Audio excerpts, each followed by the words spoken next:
ಬಂದಿರಬಹುದು. ಬಟ್ ಇಲ್ಲಿ ನೀವು ಲೈಫ್ ನ ಚೇಂಜ್ ಮಾಡ್ಕೊಳ್ಳೋ ಲೆವೆಲ್ಗೆ ದೊಡ್ಡ ಮಟ್ಟದಲ್ಲಿ ಇನ್ಕಮ್ ಅನ್ನ ತಗೋಬಹುದು ನೀವು ಮಾಡುವ ಖರ್ಚಿಂದಲೇ. ಅರ್ಥ ಆಗ್ತದಿಲ್ಲ?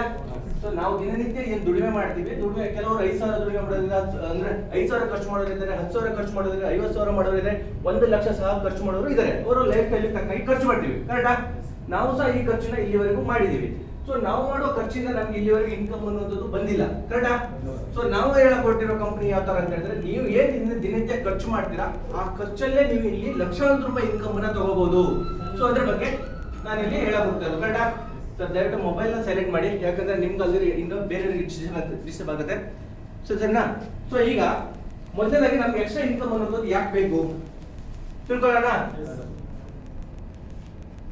So cost of living. So ನಾನು ಅವಾಗ ಹೇಳಿದೆ, ನಾವು ದುಡಿಮೆ ಮಾಡೋದು ನಮ್ಮ ಕಾಸ್ಟ್ ಆಫ್ ಲಿವಿಂಗ್ ಹೆಂಗಿದೆ ಅಂತ ಹೇಳಿದ್ರೆ, ಗ್ರಾಸರೀಸ್ ಪ್ರತಿದಿನ ನಾವು ಖರ್ಚುಗಳನ್ನ ಖರ್ಚು ಮಾಡ್ತೀವಿ. ಎಜುಕೇಶನ್, ಮಕ್ಕಳು ಸ್ಕೂಲ್ ಇರ್ಬೋದು, ಈ ತರದೆಲ್ಲ ಖರ್ಚುಗಳು ಮಾಡ್ತೀವಿ. ಅದೇ ರೀತಿ ಟ್ರಾವೆಲ್ಸ್ ಇರ್ಬೋದು, ಈ ತರ ಅಂದ್ರೆ ನಾವು ಓಡಾಟ ತಿರುಗಾಟ ಎಲ್ಲ ಮಾಡ್ತೀವಿ. ಸೊ ಇದಕ್ಕೆಲ್ಲ ನಾವು ಖರ್ಚನ್ನ ಮಾಡ್ತಾ ಇದೀವಿ. ಸೊ ಆ ಖರ್ಚು ಯಾವ ತರ ಓಡ್ತಾ ಇದೆ ಅಂದ್ರೆ ಮೊಲದ ವೇಗದಲ್ಲಿ ಓಡ್ತಾ ಇದೆ, ಕರೆಕ್ಟಾ? ಅಂದ್ರೆ ಫಾಸ್ಟ್ ಆಗಿ ನಮ್ಮ ಖರ್ಚು ಅನ್ನೋದು ಫಾಸ್ಟ್ ಇದೆ. ಅದೇ ತರ ನಮ್ಮ ಇನ್ಕಮ್ ಯಾವ ತರ ಇದೆ? ಸೊ ತಿಂಗಳ ಸ್ಯಾಲರಿ ಬರುತ್ತೆ, ಸ್ಯಾಲರಿ ಮಂತ್ ಎಂಡ್ ಆದ್ಮೇಲೆ ಜೇಬಲ್ಲಿ ಜೀರೋ ಆಗಿರುತ್ತೆ ಅಲ್ವಾ? ಅಂದ್ರೆ ಆಮೆ ವೇಗದಲ್ಲಿ ನಮ್ಮ ಇನ್ಕಮ್ ಇದೆ, ಖರ್ಚು ಅನ್ನುವಂಥದ್ದು ಫಾಸ್ಟ್ ಆಗಿದೆ, ಕರೆಕ್ಟಾ?